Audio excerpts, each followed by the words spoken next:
Some men think that penis is everything. Some men think that they can rule the world with good penis. You can. They right, but they ain't got to think I it. was getting ready to say you got. You just. It's your man L, and let me just tell y'all that I've been having a blast doing all of these interviews, all these episodes. But this one here, this was a name that kept coming up. Like, she's the godmother of Chicago comedy. She done seen everybody. She done birthed everybody from Bernie Mac on down, George Wilborn, Damon Williams. Like, the name kept coming up. Over 35 years of comedy, man. I don't even know what else to say, but legendary. That's the word. Episode number 9. 9.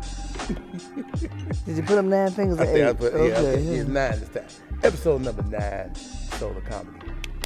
Let's talk about it. Hi, this is Diane Corder, working here with the Soul of Comedy.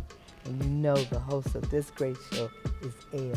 Not Mr. L, just L. Let's talk about when you first decided to do comedy. When I first decided to do comedy, it was not my decision. Okay. I had been working for corporate America, a big company, and I had a sore throat, and I was at home because my throat was sore, and I was going to get paid, so, I didn't have to be at work. So a friend of mine called me. Her name is Muriel Carter. Muriel called me on the phone. She said, Diane, I'm calling you because God told me to call you and tell you to go to this comedy workshop on Saturday. I said, why he ain't called me? God always telling somebody else your business. Yeah, I said, Okay, how all right. God gonna tell you to call me? Right. How come he ain't call me himself? She said, because he knew you would not listen. She said, but Mm. I'm telling you, our years of friendship depend on you going. I said, girl, I got a sore throat. I'm getting paid. I ain't going nowhere on Saturday. She said, this is what you got to tell me. She said, if you get up Saturday morning and you feeling okay, you'll go to this workshop. Okay. If not, I understand you stay home. Got up that Saturday morning, I could sing like an angel. I said, wasn't nothing wrong with my throat. I said, oh, Lord, I guess I better go. Right. So I went, and when I went there, there was a bunch of people there. And so the little director said, Miss Corder, we want you to get up and do a improv. I was new in the game. I didn't quite know what that was. I said, so what's an improv? He Right. said, just when we give you a situation, you make it comedy. I said, okay. So they did that, and I did really, really good. And I went and sat back down. So when we got ready to leave, they said it was going to be $500 a 6 for a 6-week sign-up. And, of course, then I lost interest. I was like, well, since me even signing up, I ain't got no $600 to dedicate to this. Right. And I left him, called Muriel on the phone. I said, girl, they want $600 to fee the sign-up, and I ain't got it, and I ain't going to do it. She said, don't worry about it. It's going to come. I said, what, you going to loan it to me? She said, no, it's going to come. I said, oh, God told you about the show, but he didn't tell you about when I was going to get the money. So she said, see, that's exactly what I'm talking about. The money is going to come. Okay. Because God told me to tell you to do it. So I said, all right. So I went to work with the white folks the next day, and I'm talking to some of my friends about what had happened. One of my friends named Linda Morris went around and took up a collection at my job that I did not know about. Really? And then, then they said, Diane, I want to see you in the lunchroom. I go in the lunchroom, and they say, look, we heard about the workshop, and we believe in you, and we dedicated some money, so here's something for you to pay on it when you start. And that's what I started with, the money they gave me, and I almost started it with zero. Yes. And then the people called me from the Funny Firm. That was the name of the place. They called me and asked me why I didn't sign up. And I told them the same thing. I said, I ain't got the money. They said, well, you did so good on the improv. We have a belief that you have a good comedy future. So what we'll do is we'll let you pay $25 to start, and you can make payments until the classes are completed. You got 6 weeks, and you can make payments, and when you pay it out, you'll have it. And that's how it happened. You hosted the comedy club. Okay, I started with that, yeah. And Adele Givens was the reason that I got there. Tell us that story. Me and Adele were good friends. Way before comedy became what it was with her. And she used to work at the clip. So one day she called me and she said, Diane, I'm getting ready to go out of town. And they need a host at the comedy clip. She said, I want you to go down and talk to the owners. She said, they gonna book you and they gonna keep you because I told them about you. So I went down and told them and they booked me in every Friday and Saturday. I was doing two comedy shows at the Click. And the Click was not an easy room. So are we talking E2s, the Click? Yeah. That building? Yeah, that building. Okay. All right.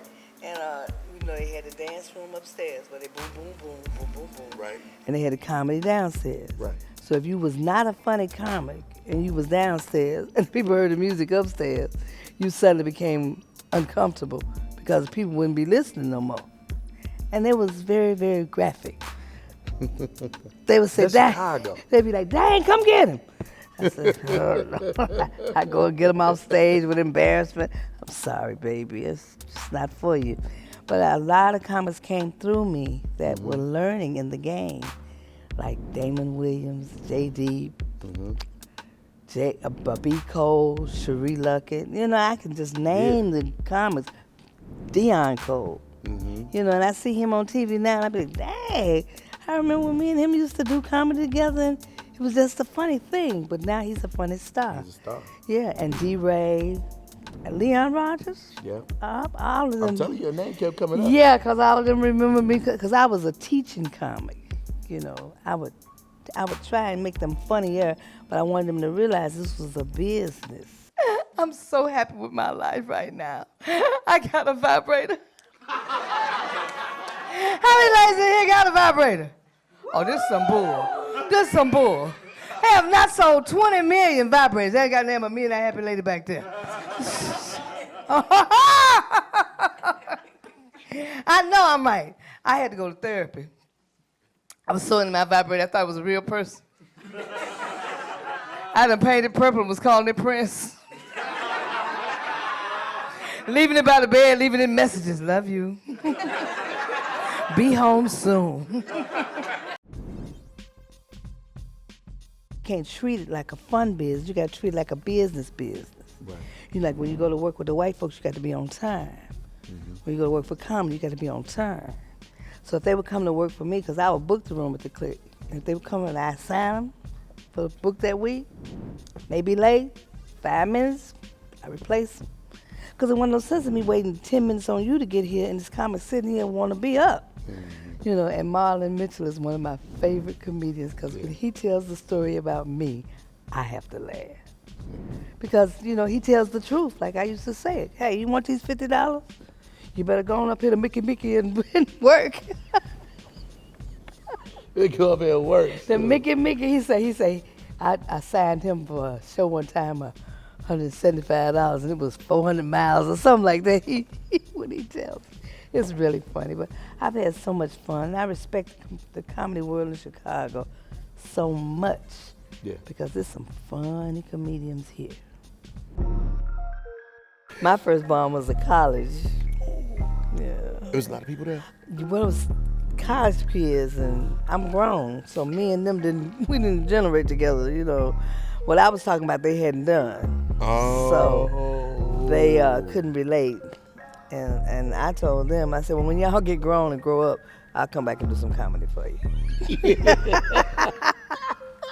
I didn't get upset with them. I didn't cuss them out or none of that. How did you feel, though? I felt out of place. I felt out of place. And they felt me out of place. So it was like, oh, we ain't got to listen to you. So, okay. Well, Diane, don't lose your temper. Don't say anything really ugly to these college kids because you might want to do some more colleges. Right. So just let them know that you understand that y'all not on the same page. And I left. And God allowed me not to have that happen to me anymore. You shifted right in, and next time you went to a college, I didn't do too many more colleges. It gave me a college problem. Like, promoter called me and told me, I got a couple of colleges I want you to do. I think I'm doing something else that week. Can I do something else that week? You got any clubs you're going to go to? Right. So I had a college phobia after that. So I didn't have another run-in with that kind of moment. lot of older comics really hate the internet. Yeah. And I'm in between. Oh, yeah. I'm in between because the internet has made us a lot of money, and it's putting asses in seats, and so it's a little bit faster.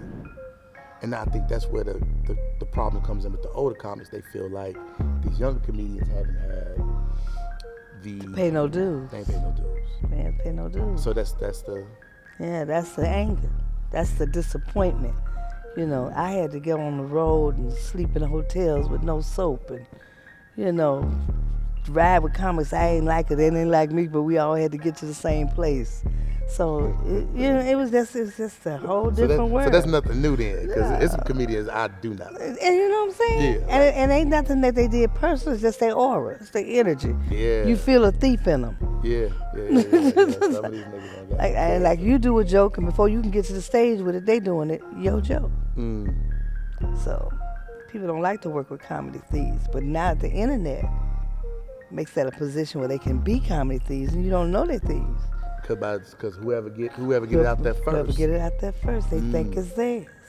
Okay. And that's why it's a lot of distrust and anger in the business. The older comics just feel like they can't trust some of the younger comics because they worked hard. They live the jokes they telling, you know? And then this young boy come by, don't even know what age the joke is and trying to steal it.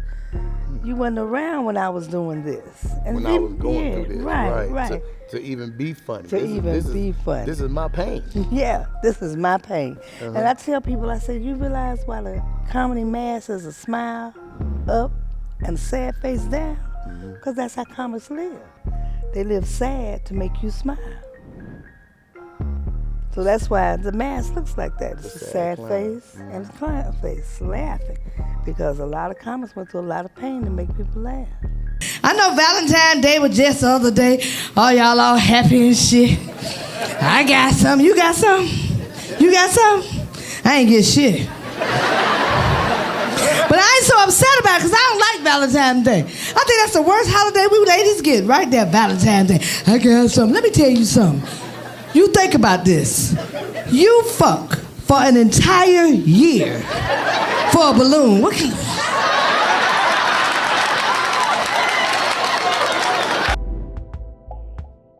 Oh yeah, I have a guy that I'm with that's a nice guy. We're not talking about getting married because we want to stay together. So, it's a good relationship the way it is. Well, you know, I found out one of my boyfriends was cheating on me because I was under the dryer and I didn't have none of my hair on. I had my real hair on, and the bitches didn't realize that I was who I was. Yeah. And they was just talking about the man. Girl, yeah, you know that guy that got that comedy room with that girl? What's her name, Diane? Man, when she be out of town, he be just fucking around. And they was just talking. They were just talking. I was just listening. I'm like, yeah. Damn it, man. Yeah, so when I got to the house, I act like I ain't know him. Because, you know, we was living together. And I came in, I act like I didn't know him. And he said, what's wrong with you? I said, nothing, darling, I'm okay. I had moved to Charlotte, North Carolina to live with him. So when he came home that evening, I had packed all my shit up and moved. I've been married a couple of times, and each time was not a good time. Was that just because marriage is hard? Well, this was a long time ago. Right. Yeah, I mean, but it's work anyway. But did the business get in the way of the? Well, yeah. For the second marriage, he knew I was a comedian when I married him, but he was crazy, and I didn't know till I married him. And one day he told me, it's either me or this comedy, you know? And I told him I miss him. Hey, for any of y'all out there that's gonna date an artist, entertainer, a billionaire, millionaire, if you try to put the ultimatum out, it's either me or it's gonna be or. Right. Every time. He told me, he said, you gotta choose. It's either me or this comedy. And I said, well, I'll miss you. I'll miss you. It wasn't even a second thought. Oh. It wasn't nothing for me to decide on because it wasn't like I married him and then became a comedian. I was a comedian before I married him. Right. Right. And he was crazy, real crazy. like duplicate personalities crazy. Duplicate. Yeah, it was 2 or 3 people stuck in him. Mm. And then but one of them like me. The other 2 wanted to kill me, and one of them wanted to, just to make my life uncomfortable. So I had to leave all 3 of them, know? All 3 personalities. Hey man, y'all got peace out. You see it? You see this peace sign right here for all 3 y'all. I had to leave all 3 of them because they was making me miserable. I left him and I was never regretful. I know. Because he tried to kill me and on the damn ride. And yeah, he tried to kill me on the damn ride. People thought we was What making you a mean? movie. He was chasing you, or he was No. shooting at People you? thought we was making a movie because, the casting. Okay. And I had gotten off work at the Click and I had on a jumpsuit, feathers and everything. And he came to pick me up, and he was one of them crazy people picked me up. Mm-hmm. And he was like, I know you with some of them people at the Click. Like, I ain't with no people at the Click. It's lucky I'm in the car with you, And we was driving along, and all of a sudden, his man told him to reach over and pop me. So he popped me on my jaw, and What did your mind tell you? my man told me be crazy. Hit him in his eyes. My man told me. I just want to know what your mind tells My you. man told me hit him between his eyes with his glasses on while he driving. While he driving. Bam! That's what I did. Yeah. Broke his glasses. He was trying to cover his glasses, trying to drive. So it was a very bad situation. And we was in the local lanes by 55th Street and by 51st Street. And my man told me, because I just knew it was gonna be a bad night. I had put my pay in my sock. Mm-hmm. So I had my money on me where I could run. And I jumped out of the car. While it On was the moving. off the expressway? Yes. Okay. But you gotta remember, he tried to get his eyes right, because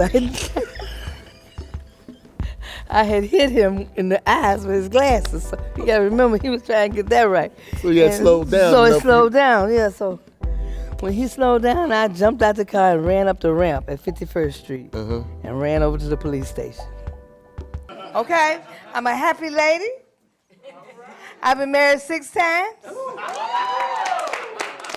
Oh, y'all clapping for the wrong reason. I was married to 2 men. Each one of them had 3 personalities. And I couldn't live with none of them, okay? One of his personalities adored me. The other personality wanted to kill me. So I know what I'm talking about. Any of y'all in here married? Yes. Well, I ain't mean to depress the room. I like married life. I just don't like it for a long time. I think marriage should be like cable. Hook it up, play with the knob, see what's on, don't pay the bill, cut it off. My daughter was murdered. My oldest daughter was murdered. She had just had her baby. Her baby was 15 months old, which is my only granddaughter in the entire, I used to say world, but as she got older, she said, I'm your only grandbaby in the universe. And she's 19 now, and her name is Destiny, which is a perfect name because she's destined to be here because her mother named her right. And I got 1 daughter, so, that's a wonderful thing. Yeah. My oldest daughter was murdered. I thought I was going to lose my mind. You mind speaking on that?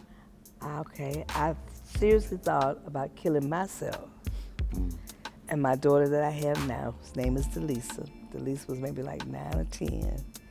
And I was crying, and I was sitting on the side of the kitchen table or wherever it was. And I spoke out loud that I was gonna kill myself. And she came up and touched me on my arm and looked me in my eye. And she said, who gonna take care of me? And that was the most touching moment in my entire life.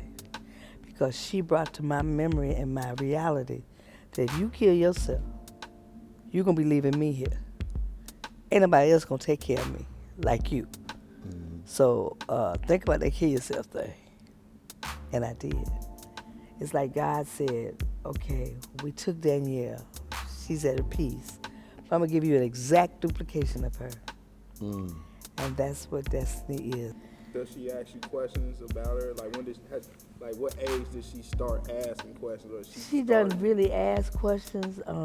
I've kind of explained it to her She's old enough now, she takes it in her own mind. She goes to the graveyard, and she visits her mother's grave. When she meets somebody, her little boyfriend that she got now, she's taking him to her mother's grave for him to meet her. So people that are special to her, she takes to meet her mom. To meet her mom. Wow. Mother's Day is a hard day for me because it's kind of hard on her. So, oh my God, it's such a difficult pain when your child leaves the world before you do. You know, and it's something that you can't ever really get rid of. This happened many years ago. How old was your daughter? How old was she? She was like, I think she was like 20, 25, not 25. She was like 20. She had just had the baby. I mean, she was just wanting to be grown. But to this day, we have not found any information about who killed her. It's unsolved mystery. It's an unsolved mystery. Yeah. And when the autopsy, they said she had been stabbed in the back many times. They think 2 people was involved. Anybody have any information on Danielle Patrice Thompson's, Diane Corder's daughter, please contact the authorities, or you can call me. My phone number, I'm going to give it out because I don't care, you know? Okay. But don't call me with no jokes and playing, because this is very serious. 773-440-1135 is my phone number. If you know anybody or you hear anything or whatever, please let me know, because that's breaking my heart to this day, not knowing who took my baby away from me. Thank you. Oh yeah, I got one of them email things too. What happened in Atlanta? I was scheduled to, I was headlining. I was the headliner for Chris Tucker's comedy club. Chris Tucker had a comedy club in Atlanta called Chris Tucker's Comedy Club. And the week that I was scheduled to be headlining, I went in that Friday, and when I went on stage, I looked at the people, and the people looked at me, and I said, y'all, why y'all looking at me like that? You know, I don't feel so good. And the next thing you know, I was on the stage floor. And Chris has got a brother named Dexter. Dexter was standing over me with his Q phone in his hand. And he said, y'all need to get here. My comedian has passed out on stage. And a few minutes after that, I felt somebody at my feet rubbing him and saying something, but I couldn't understand what was going on. And the paramedics came, and they picked me up. And when they picked me up, I had no feeling from under my breast down. I didn't know what was wrong. I felt like I wasn't going to ever be able to walk again or nothing, because I didn't know. Well, they took me to the hospital, and they realized I had an aneurysm burst in my brain in the back. So they moved me from one hospital to another hospital, the Emory Hospital, which is people fly in from other countries to go to this hospital with brain. And when they looked in the scans and everything, they found out I had 3 aneurysms in my brain. One time? One had burst, and I had 2 more. One over here and one up here. And I was blind in my left eye, and I was paralyzed on my left side, and I was in a coma. Now, when I was be careful what you say when people are in a coma, because somebody just might hear you. I heard one of the people on the floor, the orderlies or whatever you call them, he came and he said, this bitch ain't dead yet. And because he didn't know I could hear him. But I heard him. And then I heard all these voices of people praying for me. I knew they was praying for me because I heard them calling my name. And I told the spirit, wherever it was, look, I've lived a good life. All these people praying for me, I'm ready to go. You know? Wait, how old were you though? 30, in my 30s, late 30s. Yeah. And I was ready to go because, you know, I lived a good life. People that laughed at me, I had fun. You know, I worked with Steve Harvey and all the best. So it was okay. I was ready to go. But the spirit said to me, he's not ready for you yet. And I did not know exactly what that meant until I opened my eyes after that operation. And Arnez J., one of the craziest comedians in the world, was at my bedside. And I said, oh, Lord, I'm not in heaven. And he was there, and I said, how you get in here? oh, you ain't gonna keep me out of here. And they had said I couldn't have any plants in my room. Well, I look up, I got a plant in the window. Ernest, I snuck that plant in here for you. Shout out to our dads. Yeah, and Bruce, Bruce, all of them came to see me because I was in Atlanta, comedy heaven, you know. And when I looked, every day I looked up, I had a bunch of people in my rooms, and I was in intensive care now. When all these people weren't supposed to be in there. But I had a lot of comments, show me a lot of love, you know. I just can't even begin to name because Wanda Smith, she was on the radio at that time in Atlanta, and that was one of my show-up dogs. You know, me and her had done road shows together. So Barbara Carlisle, and now Barbara Carlisle's on Netflix with Tiffany Haddish show. Okay. Are they ready? She ready? Yeah, she ready. Yeah. She did real good. So it makes me really proud when I see all the people I've worked with doing so well. And I asked God, why did you let me have an aneurysm when I was doing so well? And the answer is very clear. I was doing too well, but I wasn't giving the right praise. I was giving praise to the industry instead of to the Lord. You have an aneurysm. Yes. You black out on stage. Yes. Paralyzed. Stroke. Blind in my left eye and paralyzed on my left side. And you wake up to Arnaz J. Of all people. Of all people. And you realize you definitely didn't make it in heaven. Yes, I do. When you finally start the recovery process, what was that like? Well, they was giving me a lot of, what's the drug? Heroin? No, that's not it. Cocaine. No, that ain't it. The one that was make the you 80s. drowsy. Lean. No, it's a hospital drug. Morphine. Oh, okay. Morphine. They was giving me lots of morphine, and I was seeing double, and, you know, seeing a lot of people around me and everything. It was a different experience for me because I was high most of the time. Okay. And didn't know. So you hadn't really been high most of the time before then? No, I was not a morphine user. Okay. Or in the other drugs we named. Yeah, we named off a few drugs. Not like we know or anything. We Yeah. just... But I was, my family had driven down from Chicago to Atlanta. My two daughters and my mom and brother and his wife, all you know, they was there with me. Because I was in the hospital in intensive care for a very long time, about a month. Okay. And I just could not understand why I couldn't just get up and walk and run. But I had this aneurysm in my brain, and it had clouded a lot of things. But to show you how good God is, and I know, the doctors came and sat down with me and told me I was going to be blind in my left eye, and they didn't know how long because they couldn't get my eyeball out of here. They told me my eyeball was here, and in surgery they couldn't get it back to my eye.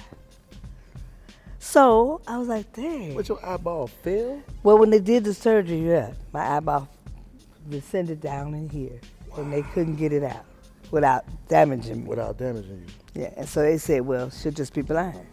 And they left it at that because they figured she'd rather be blind in here than can see and not be here. So it was a decision, a medical decision. Right. Save your life. Right. Okay. But the thing of it is, my Lord, that I love so much, Come on, talk about it. let me know I was not going to be blind for a long time. And so when I came home, I had a patch on my eye. And my friends loved me so much, they would decorate my patches. I had little pearls on my patches. This is why. This is the truth. I ain't got to lie. No, I ain't got to lie. that's why I love my friend, because this type of stuff my retarded Yeah, friends they would do knew too. how I was. You know Yeah. that I had rhinestone patches. I had real beautiful patches. So I'm thinking my nail lady, her name's Irma. Irma made me a patch with pearls on it and a D on it. Yeah. You know, so when I went out, I was me in a special way. Yes. And but every day when I came home, I would get the desire to take my patch off. And every time I took my patch off, it felt like needles and pins were stabbing me in my eye. It would hurt so bad. It was my left eye. But I kept on taking it off every day. I'd take it off and it would hurt worse. Like somebody said, take it off again, take it off again. Mm-hmm. But my misbehaving butt would take it off.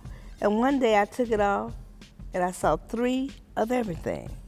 I saw 3 of everything I looked at. I saw 3 of. So me with my crazy butt thought this would be a good time for me to do comedy because I have a big show.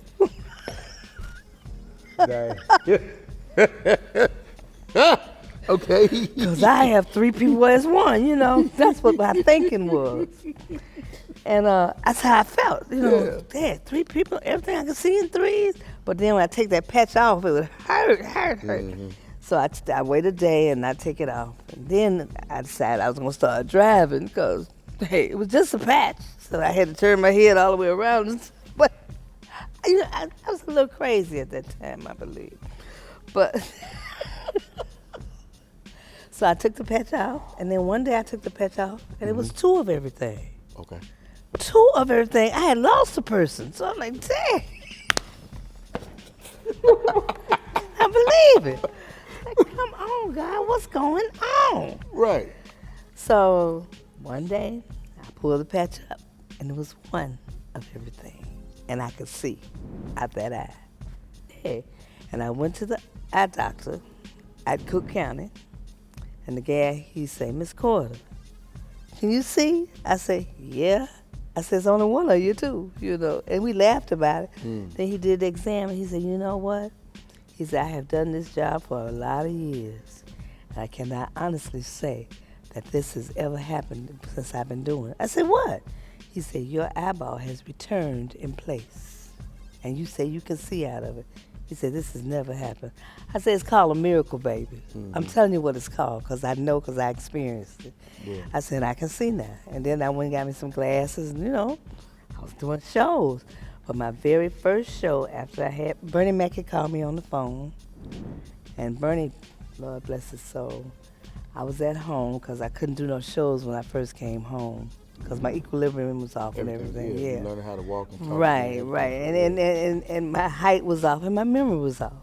So Bernie called me and my rent was off. he said, Diane, you okay? I said, no, Bernie, I ain't okay. He said, you need something? I said, you know what? I'm going to get put out my apartment if I don't get them some money. I said, so it would be nice if you could send me anything. Oh, it ain't even got to be money. Just come see me or whatever. And the next day, FedEx rang my doorbell and Bernie had sent me some money to pay my rent. And I took it right over to, I had my daughter take it because I couldn't go downstairs. I had my daughter take it over to the landlord. And he saw Bernie Mac's name on it. And he was like, you know Bernie? I said, baby. I wasn't having sex with nobody to get no shows. That probably hurt me, but. Me too, because I definitely. Yeah, you ain't having sex to get no shows? No. It'll hurt you. No. It'll hurt you. It hurts. It hurt. So, But I stuck to it and did not do it. And I can look all the comics in the face now and say hi. right. And don't have to worry about we had a bad position. Excuse me. Oh yeah, I'm keeping you awake. What kind of bullshit is this? What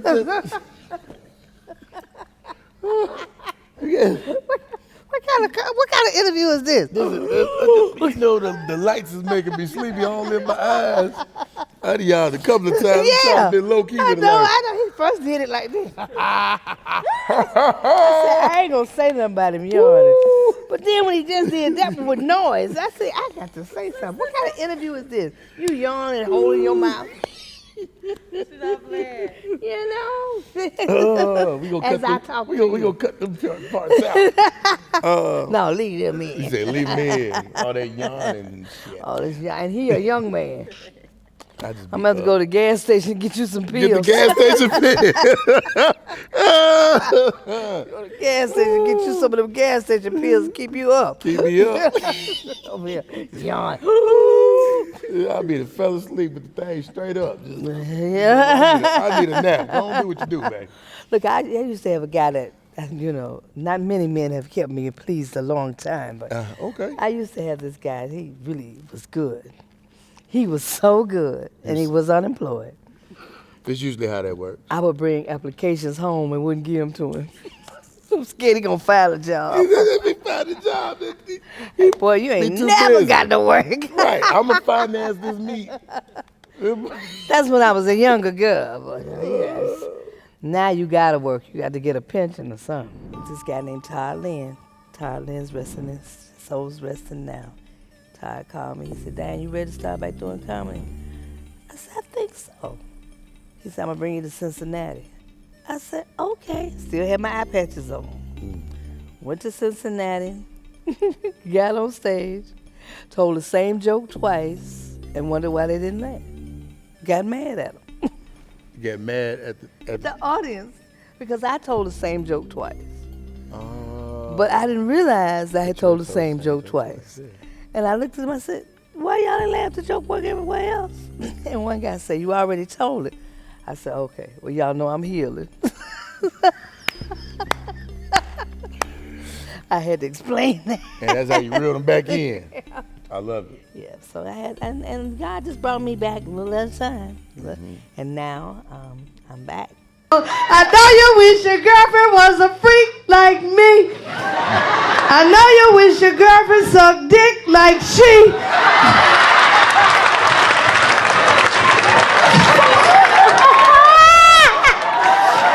It's okay.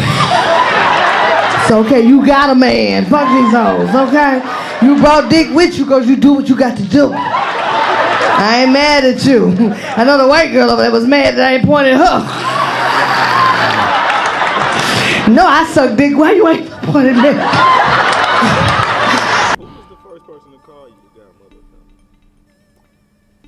I think it was Damon.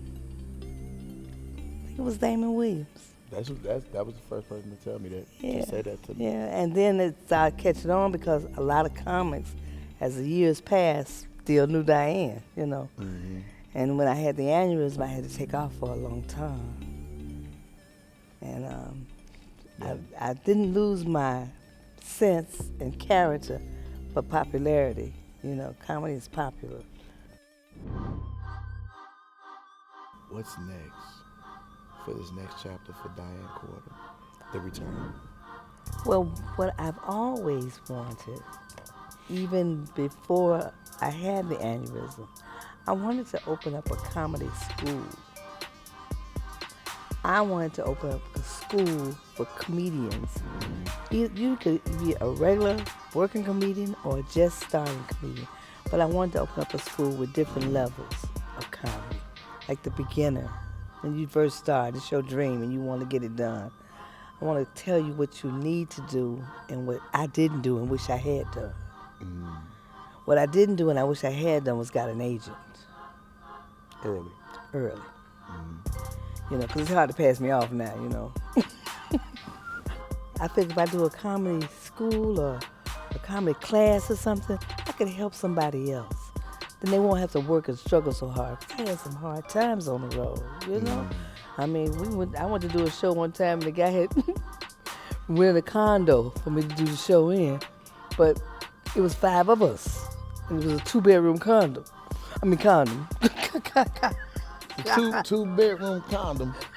Because It was a 2-bedroom condo. 2 men. Yeah, but that's it. It was a 2-bedroom condo, and then he had me booked with some other male comics in the condo. So I'm like, this is not the way it should be. This should be all women in here. But then me and Barbara Carlisle, who's a very good friend of mine, we were booked at a place that had us in a trailer park. We was in a trailer. Now she will verify this without me lying to you. We was at doing the show, and we was staying in a trailer park. Then we got to the comedy show. It was a strip club. It had poles in it, so we had to do our shows with the poles in our show. So you know, I had some ammonia so I could wipe the pole down. And that was way before this pandemic You was thing. just walking around with ammonia? Well, you know, you just never know when you're working on the road. The road is better. Yeah. So you had you some ammonia towels just in case the club ain't that sanitary. So, you know, you have to rub it on the poles and rub it on the seats and stuff. This was before the pandemic. This way, yeah. Yeah, this was way before. You been clean. Yeah. Everybody around here being concerned about washing your hands and washing your face. I've been club clean. We been clean. Yeah, no, I do say that. I spray the microphone before I talk on it. Yeah, I put a condom on my mic. Yeah, no, I like to go wrong. Yeah, that's gonna get you. Better watch it. Good, Diane asking me, do I have a vibrator? You know, because I do ask the women in my audience, do they have a vibrator? Because I want them to be happy. And they not happy enough if they Exactly. getting some of that off of them. Right. Yeah, So they mad, right. they mean, they angry with everybody, So. But I do ask them if they have an electric one or battery operated. Because that's important. Because if they got electric vibrator, they could kill themselves. Because they don't know when to stop. They don't know when to stop. So battery operators stop on its own, slow them down. Help them out. I just be trying to help out other people, with my comedy. And I try to help men out, because men say some stupid stuff. We do. You know what y'all say that's stupid? That y'all want an honest woman. Why is this so That funny is to me? so stupid. You know why it's stupid? Why? Because men like to ask questions during sex. Now, I'm trying to tell you, I'm going to put you in a situation. You and your woman doing it. You been trying to say, oh, baby, whose is it? She don't say nothing. She be quiet. Because she trying to be honest. She trying to be honest. So she be quiet. She don't say nothing. But then you do it a little bit more and you say, oh, baby, whose is it? And she look at you and tell you, well, you don't really know him. Then you going to get mad. You gonna get... But you want her to be honest, You Oh. don't want her to be honest. Oh. I'm trying to tell you, that's from my heart. Well, you have to be careful. Oh, my God. I hadn't expected that. Yeah. Broke men make me itch, ugly men make me sneeze, so I'm allergic to them kind of people. Yeah, broke men make me itch, ugly men make me sneeze. So God has prepared me not to be around certain individuals. Well, I'm glad you ain't itched or sneezed since you've been sitting next to me, because Because you ain't got the problem. And you're young. Yeah. All right, so we're going to play this game. I like to play this game. Deep dish or flat? Pizza. Flat. Flat? Okay. Thin flat. Thin flat. Okay. What side of town is your favorite side of town? South. South side? That's what I'm talking about. South side. That's what I like. South side. Okay. We're on 47th Street right now at the historical Harold Washington Cultural Center, where the Regal was once right? Well, I don't know about that. Oh yeah, I heard about that. the original Regal Yeah. was here. So South I side. know that Harold Washington name is affiliated with the Diane Quarter. There you go. That's the plus for me. So Euro suits on your man or the Steve Harvey cut suit? How about no suit at all? Birthday suit. Hey, coming up. Yeah. How about we just wear a t-shirt and some shorts? Okay, t-shirt. You like your man casual. You like Yes. Because when he got a suit on, there's so much to take off. so much. You want casual sex. We don't want all that. Not formal casual sex. everybody, casual dress. Casually Let's dressed. get this straight. Comfortable. You want your meat comfortable. Yes, I want him to be comfortable. Not uptight. I don't want him to have to take a towel off and a shirt off and all that little stuff. By the time he take all that off, I'll be asleep. Yeah. Okay. All right. So, you like comfortable, Yes.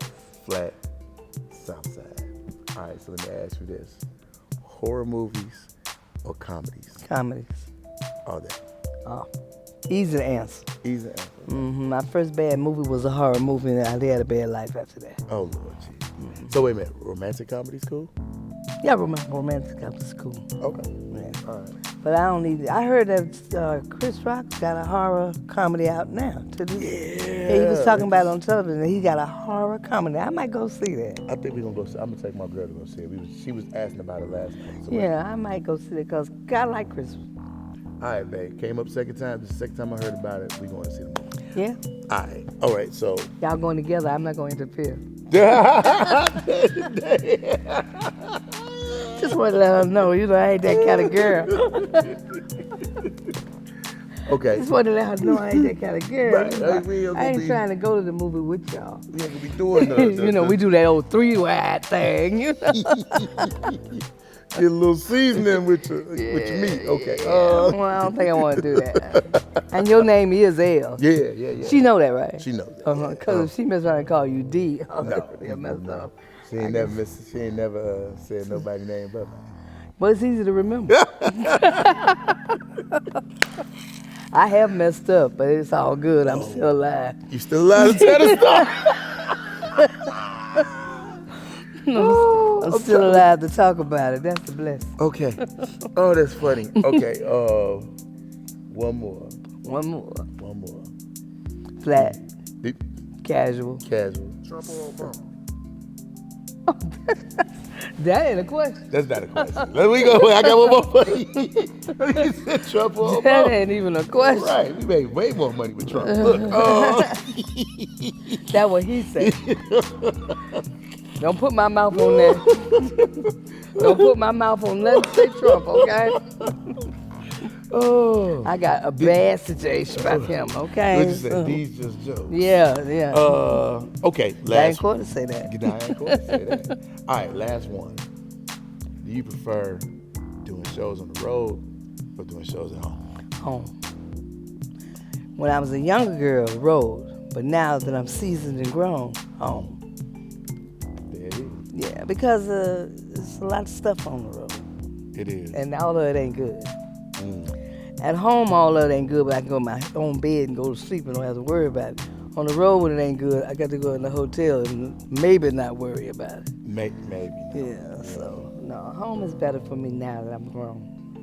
Okay. You know, when I was a road girl, running from hotel to hotel, not hotel to hotel. I meant place to place. From place to place.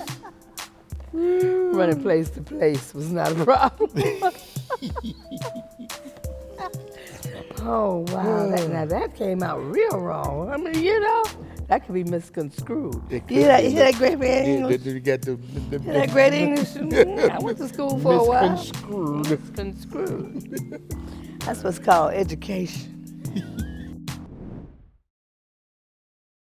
So, man, this has been a pleasure. That's my pleasure. It's definitely been a pleasure. And These ain't jokes. right, these ain't jokes. Oh man, episode number 9, Soul of Comedy, has been legendary, and there's no other description I have for it, man. Diane Cordes, ladies and gentlemen. Thank you so much. God's given me so many gifts, and you added to the list. And thank all y'all.